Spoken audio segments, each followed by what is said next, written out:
अगर बॉलीवुड में से मुझे किसी एक हाई क्वालिटी मूवी को रिकमेंड करना होगा तो मैं सिर्फ एक मूवी का नाम लूंगा, homicide intervention team, short form hit the first case. क्योंकि जिस लेवल की थ्रिल हमें इस मूवी में देखने को मिलती है वो हार्डली बॉलीवुड की किसी मूवी में होती है। साथ ही हर एक character completely intense role play करते हैं जिससे मूवी काफी धांसू बन जाती है।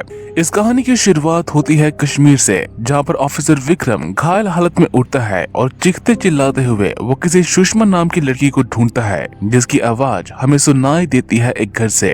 और विक्रम जब ठीक उसी घर की तरफ भागता है तो वो कुछ लोगों के सामने गिड़गिड़ाता है कि वो ऐसा ना करे, बट वो लोग उसकी एक भी नहीं सुनते और उस लड़की पर पेट्रोल छिड़क कर उसे आग लगा देते हैं, जिसकी शॉक की वजह से विक्रम वहीं पर बेहोश हो जाता है। पता नहीं वो लड़की कौन थी और उन लोगों ने उसे क्यों मारा, पर विक्रम का रिएक्शन देखकर तो लगता है कि वो उसके फैमिली का ही एक हिस्सा रही होगी। और यहाँ से कहानी शिफ्ट होती है प्रेजेंट में, जहाँ पर विक्रम अपना चेकअप करवा रहा होता है एक हॉस्पिटल में, क्योंकि उस इंसिडेंट की वजह से वो अभी तक उभर नहीं पाया होता। डॉक्टर तो उसे इस बात की भी सलाह देते हैं कि वो इस पुलिस की जॉब को छोड़ दे, क्योंकि अगर उसका हार्ट रेट इसी तरह से बढ़ता रहा तो उसकी मौत तय है। जो कि विक्रम उसकी एक भी नहीं सुनता और फिर से निकल जाता है काम पर, जहां पर एक टीम ऑलरेडी एक डेड बॉडी को ढूंढ रही होती है, पर अभी तक उनके हाथ कुछ भी नहीं लगा होता। वैसे इस टीम को लीड कर रहा होता है ऑफिसर अक्षय, जिसके विक्रम से बिल्कुल भी नहीं बनती, इसलिए इन दोनों में तू मैं होती रहती है, स्पेशली अक्षय की तरफ से। तो वह विक्रम उसे घास तक नहीं डालता और यहाँ पर वो इस केस को टेक ओवर करने के लिए आया होता है, जिसका फोन सीधा अक्षय को आ जाता है, मे बी क्योंकि वो इस केस को ठीक तरह से सॉल्व नहीं कर पा रहा होगा इसलिए। वैसे पुलिस भी इस इलाके में स्नीफर डॉग की मदद से उस बॉडी को ढूंढ रही होती है, पर अभी तक कुछ भी नहीं लगा होता उनके हाथ। इसलिए विक्रम आसपास के जंगली घासों को देखता है और 3 अलग अलग जगह से 3 डिफरेंट टाइप के जंगली घास को तोड़ता है और अपने सभी ऑफिसर को दिखाकर सेम वैसे ही घासों को ढूंढने के लिए कहता है कि जहाँ पर भी वो तीनों घास एक साथ दी जाएंगी, डेड बॉडी वहीं पर मिलेगी। और ऐसी जब एक जगह मिलती है तो सच में वहाँ से डेड बॉडी मिल जाती है, जिससे उसका असिस्टेंट ऑफिसर काफी हैरान होता है कि उसे कैसे पता चला कि बॉडी वहीं से मिलेगी। जिसके लिए ये किसान का एग्जाम्पल देता है कि जब किसान खेत में फसल उगाते हैं तो वो जंगली घासों को एक एक करके निकाल देते हैं खेत से, क्योंकि जंगली घासों के रूट में एक तरह का जहर होता है जिसके आसपास कोई भी चीज नहीं उगती। लेकिन अगर उन रूट्स को उखाड़ दिया जाए तो वहाँ पर कुछ भी उगाया जा सकता है। मींस कि जब उस किलर ने लाश को वहाँ पर दफनाया होगा तो उसने उन जंगली घास के रूट्स को भी उखाड़ दिया होगा, इसलिए सभी तरह के जंगली घास वहाँ पर उग गए, जो कि नेचुरली नहीं होता। वैसे विक्रम की एक गर्लफ्रेंड होती है जिसका नाम होता है नेहा। ये भी सेम HIT की एक मेंबर होती है, बस ये प्रोफेशन वाइज फोरेंसिक में काम करती है और इसलिए इनका रोमांस भी काफी अच्छा खासा चलता है, जो कि सिर्फ कहानी का बेस क्रिएट करती है, जिसका मतलब सिर्फ एक ही होता है कि नेहा या तो मरेगी या फिर उसके साथ कुछ होगा।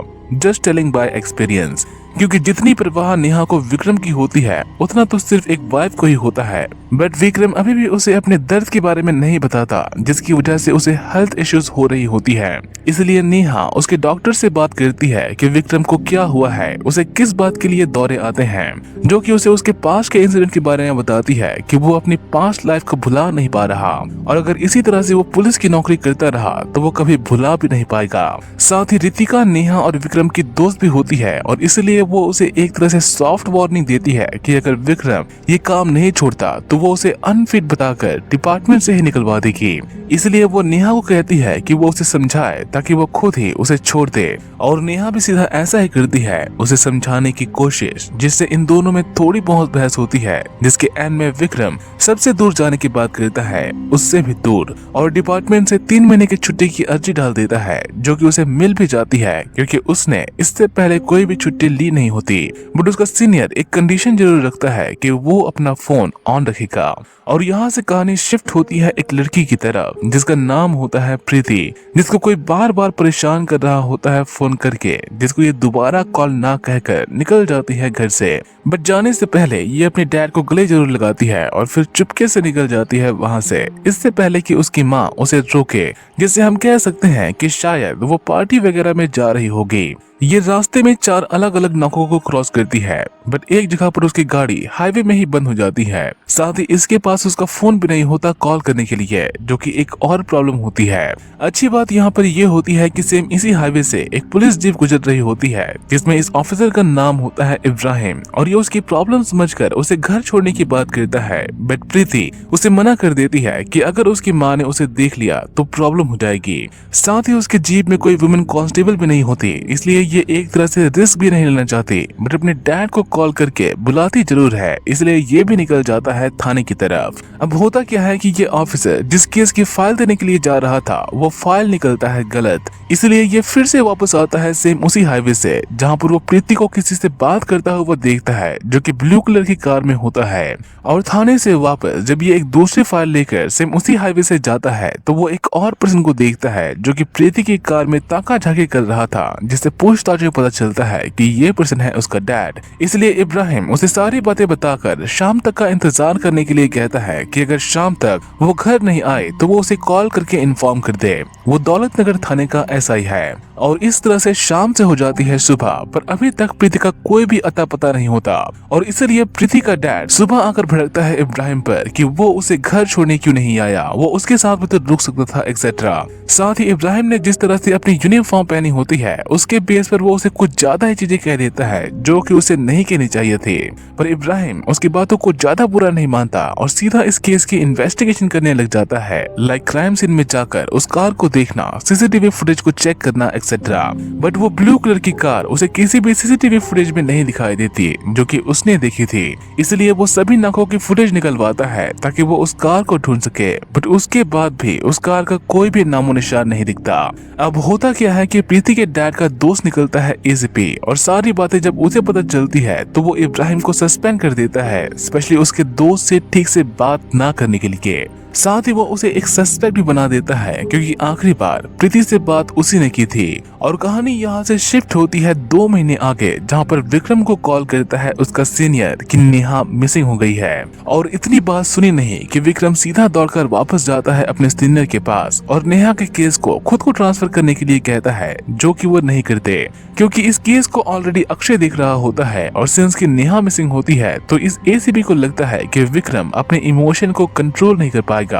पर विक्रम रुकने वाला कहाँ था, और वो अपने असिस्टेंट ऑफिसर से सारी इन्फॉर्मेशन लेता है, इवन कि क्राइम सीन में भी जाता है, जो कि होता है नेहा का घर। और यहाँ पर उसे एक स्ट्रॉन्ग इत्तर की स्मेल आती है, जो कि शायद नेहा नहीं लगाती। परफ्यूम और इत्तर में एक छोटा सा डिफरेंस होता है कि परफ्यूम हवा में भाप बनकर उड़ जाती है क्योंकि उसमें मिलाई जाती है अल्कोहल, तो वहीं इत्तर में नेचुरल ऑयल को मिलाया जाता है, जिससे उसकी स्मेल इतनी आसानी से नहीं जाती। और सेम वही इत्तर की स्मेल विक्रम को आती है नेहा के रूम से, इसलिए विक्रम रोहित से नेहा के कॉल डिटेल्स निकलवाता है ताकि उसे भी कुछ पता चले। बट सिंस कि वो इस केस को नहीं देख रहा होता, ये सब उन्हें चोरी छुपे करना होता है। और इन सब में एक चीज विक्रम की हाथ लगती है कि नेहा गायब होने से पहले प्रीति के केस पर काम कर रही थी, और दोनों ही सेम ही शहर से गायब हुए हैं, मींस कि इन दोनों में कोई तो रिलेशन है। इसलिए विक्रम सीधा मिलने के लिए जाता है उस ऑफिसर से जो कि प्रीति के केस को देख रहा था, और उसे सबूत के बारे में पूछता है जो कि उन्हें प्रीति के केस से मिले। वैसे सबूत यहाँ पर कुछ ज्यादा नहीं होते, सिर्फ एक कॉटन का टुकड़ा और एक नीडल मिली होती है, जिसमें से इस कॉटन के पीस में सेम वही स्मेल होती है जो कि नेहा के घर से आई थी, मींस कि नेहा और प्रीति दोनों को ही एक ही पर्सन ने किडनैप किया है। साथ ही ये ऑफिसर एक बात और कह देता है कि नेहा को एक फॉरेंसिक लीड मिली थी जो कि वो उसे बताना चाहते थे, जिससे विक्रम का शक और भी यकीन में बदल जाता है और वो सीधा जाता है अपने सीनियर के पास और प्रीति के केस को खुद को ट्रांसफर करने के लिए कहता है ताकि वो नेहा तक भी पहुंच जाए, जो कि ये ऑफिसर बिना हिचकिचाए उसे दे भी देता है। आफ्टर ऑल विक्रम उसके सबसे बेस्ट ऑफिसर में से एक जो होता है। और सबसे पहले विक्रम जाता है इब्राहिम से मिलने, जिसने प्रीति को लास्ट बार देखा था, और ये भी सारी बातें पूरी डिटेल के साथ बता देता है, A to Z सब कुछ। पर घर जाते वक्त वो एक मैकेनिक के पास से होते हुए जाता है, जहाँ से वो अपने स्कूटर को पिक करता है और उसके बाद जाता है अपने घर। वैसे तो सारी बातें इसने रास्ते में ही बता दी होती है, इसलिए यहाँ पर कुछ खास होता नहीं जानने को, बट फिर भी विक्रम उसके घर की तलाशी लेता है और उसे सिर्फ एक ही चीज में इंटरेस्ट होती है, इत्तर में, जिसकी स्मेल वैसे नहीं होती जो कि उस कॉटन बेड से आई थी। बट अभी के लिए तो प्राइम सस्पेक्ट यही होता है, इसलिए विक्रम उसे सिगरेट पिलाता है ताकि उस सिगरेट बेड में उसके स्लाइवा के ट्रेसेस आ जाए। साथ ही वो उससे हाथ भी मिलाता है ताकि उसके फिंगरप्रिंट्स उसके ट्रांसपेरेंट ग्लव में छप जाएं। उस पर शक करने का वैसे सबसे बड़ा रीजन होता है किसी भी सीसीटीवी फुटेज में उस ब्लू कलर की गाड़ी का नाम मिलना जिसके बारे में वो स्टार्ट से बात कर रहा था। साथ ही यहाँ पर विक्रम हर उस पर्सन से पूछताछ करता है जिससे प्रीति मिलती खुलती थी, जिसमें से 3-4 इंपॉर्टेंट बातें पता चलती हैं, जैसे कि प्रीति एक अनाथ थी, उसे गोद दिया गया था और अमेरिका से वापस लौटने पर वो हर महीने 10,000 रुपए उस अनाथालय में भिजवाती थी जहाँ पर वो बड़ी हुई। साथ ही उसका घुलना मिलना एक नेबर के साथ ज्यादा होता था जिसका नाम होता है शीला। और लास्टली वो 13 अगस्त को एक केमिस्ट्री नाइट क्लब में गई थी एक पार्टी में। अब पार्टी में गई थी तो उसके दोस्त भी जरूर होंगे, इसलिए उनसे भी पूछताछ होती है। यहाँ तक कि कॉलेज के प्रिंसिपल से भी पूछताछ होती है सेम प्रीति को लेकर, जिसे सच में प्रीति से प्रॉब्लम थी, लाइक उसके कपड़ों को लेकर और जिसके साथ वो उठा बैठा करती थी इस बात को लेकर। साथ ही ये ठीक से कोऑपरेट भी नहीं करता और हर वक्त बस अपने राइट्स के बारे में बताता है, जिससे विक्रम काफी जोर से चिल्लाता है अपना गुस्सा निकालने के लिए, पर सीधा उस पर नहीं बल्कि अपने ऑफिसर रोहित पर चिल्लाता है ताकि इनडायरेक्टली वो उस प्रिंसिपल को डरा सके। और उसके साथ बाकी सभी सस्पेक्ट्स की भी डीएनए सैंपल्स ली जाती हैं as a routine procedure. Even कि उस केमिस्ट्री नाइट क्लब में भी जाया जाता है ताकि वहां से भी उन्हें कोई लीड मिल जाए। और यहाँ पर उसे मिलता है एक दूसरे केस का सस्पेक्ट जो कि यहाँ पर काम कर रहा होता है एज ए बारटेंडर। इसलिए विक्रम सीधा उससे प्रीति और नेहा के बारे में पूछता है और जैसे ही वो कहता है कि अगर उसने सच नहीं बताया तो वो उसे जेल में बंद कर देगा, तो ये भागता है उसे ढकेल कर, जिससे हमें काफी अच्छी भागम दौड़ देखने को मिलती है यहाँ पर। और उसके पकड़े जाने पर मारपीट भी होती है थोड़ी सी, जिसके एंड में पता चलता है कि वो इसलिए भाग रहा था क्योंकि उसके पास ड्रग्स था, बट उसका इस केस से कोई लेना देना नहीं होता। इसलिए अगले दिन विक्रम प्रीति के घर जाता है और उसके पेरेंट को एक पूजा रखवाने के लिए कहता है प्रीति के लिए, और अपने सभी रिलेटिव्स और प्रीति के दोस्तों को बुलाने के लिए कहता है, जिसके ऐसा करने का सिर्फ एक रीजन होता है उस क्रिमिनल को पकड़ना, क्योंकि इसके हिसाब से वो पर्सन नहीं आएगा जिससे उन्हें इजिली पता चल जाएगा कि वो कौन है, और अगर वो आया तब भी वो पकड़ा जाएगा क्योंकि वो बुलाने वाले होते हैं प्रोफाइलर्स को। प्रोफाइलर का मतलब होता है एक ऐसा पर्सन जो कि क्रिमिनल्स की स्टडी करता है, और अगर आपने मेरी थ्रू द डार्कनेस के सारे केसेस को देखा होगा तो आप इजिली समझ जाएंगे कि रियल क्रिमिनल किस तरह से रिएक्ट करते हैं और कैसे प्रोफाइलर्स उन्हें आसानी से पकड़ लेते हैं। और रही बात इस केस की, तो यहाँ पर आती है एक ट्विस्ट। जब पूजा हो रही होती है तो शीला चीखते चिल्लाते हुए सबके सामने आती है, और सभी लोग जब उसके घर जाते हैं तो वहाँ पर उन्हें मिलता है एक नोट जिसमें किसी ने प्रीति के बारे में लिखा होता है कि उसकी बॉडी राजा गोडाउन के सामने है, बट यहाँ पर उस पर्सन ने विक्रम का नाम लिखा होता है उस पेपर पर, जैसे कि उसी ने ये सब किया हो, जिससे उसकी सांसें फिर से फूलने लगती है और ये यहीं पर बेहोश हो जाता है और उसकी आंख खुलती है हॉस्पिटल में। बट होश में आते ही वो फिर से भागता है राजा गोडाउन की तरफ, जहाँ पर उन्हें अभी भी वो डेड बॉडी नहीं मिली होती। इसलिए वो सभी की लोकेशन को ट्रैक करने की बात करता है ताकि वो जान सके कि कौन कौन आया था वहाँ पर लास्ट बार, और सभी के जूतों और चप्पल से मिट्टी के सैंपल्स भी लेने की बात करता है क्योंकि जो यहाँ पर आया होगा उसके जूतों में मिट्टी तो जरूर लगा होगा। और इन सब में फंस जाती है शीला क्योंकि जो नोट पुलिस को मिलती है और जिस तरह के स्ट्रोक्स उसमें लगे होते हैं सेम ही तरह के स्ट्रोक्स एक ड्राइंग में भी होते हैं जो कि शीला ने बनाए होती है। और जैसे ही वो दोनों मैच जाते हैं तो शीला के घर की तलाशी ली जाती है और साथ ही उसके पास एक ब्लू कलर की गाड़ी भी होती है, सेम वैसी ही गाड़ी जैसे कि इब्राहिम ने देखी थी, जिसकी जब तलाशी ली जाती है तो उसकी डिक्की में से निकलती है वो प्रैक्टिस नोट जिसमें सेम ही चीज लिखी होती है, और सेम उसी के बेस पर शीला को धर लिया जाता है यहाँ से। पर जब इससे पूछताछ होती है तो वो सिर्फ एक ही चीज कहती है कि उसने ये सब कुछ सिर्फ अटेंशन पाने के लिए किया क्योंकि कोई भी उससे बात नहीं करता उस सोसाइटी में। बट विक्रम उसकी एक भी नहीं सुनता और उसे सच उगलवाने के लिए सभी तरह के टॉर्चर करवाता है। बट उसके बाद भी जब वो कुछ भी नहीं कहती तो उसका लाई डिटेक्टर टेस्ट भी होता है, और जब वो वहाँ से भी निकल जाती है तो उसका नार्को टेस्ट भी होता है जो कि सिर्फ गिने चुने केसेस में होते हैं। बट यहाँ पर भी वो प्रीति के बारे में कुछ भी नहीं कहती। बट जब वो नेहा का नाम लेती है तो विक्रम अपना आपा खो देता है कि उसने नेहा के साथ जरूर कुछ किया होगा, जिससे ये डॉक्टर भी उससे भड़क जाता है कि वो एक इनोसेंट लेडी को जानबूझकर फोर्स कर रहा है एक झूठे आरोप को मानने के लिए, क्योंकि अगर वो सच में क्रिमिनल होती तो अभी तक वो बता दी होती, क्योंकि नार्को टेस्ट से कोई भी नहीं निकल सकता। और इसके कुछ दिन बाद पुलिस को फाइनली एक डेड बॉडी मिलती है राजा गोडाउन के पीछे वाले हिस्से से, जिसका जब डीएनए टेस्ट होता है तो वो बॉडी निकलती है प्रीति की, बट उसके ऊपर से कई सारे लोगों के डीएनए सैंपल्स मिलते हैं, जैसे कि उसके फिंगर नेल्स में अजय के डीएनए सैंपल्स मिलते हैं, उसके दांतों पर से उसके डैड के डीएनए सैंपल्स और उसकी जांघ पर से सरस्वती का डीएनए उसके बाल के रूप में। और इन सब के अलावा एक और डीएनए भी मिलता है जो कि किसी भी सस्पेक्ट से मैच नहीं करती।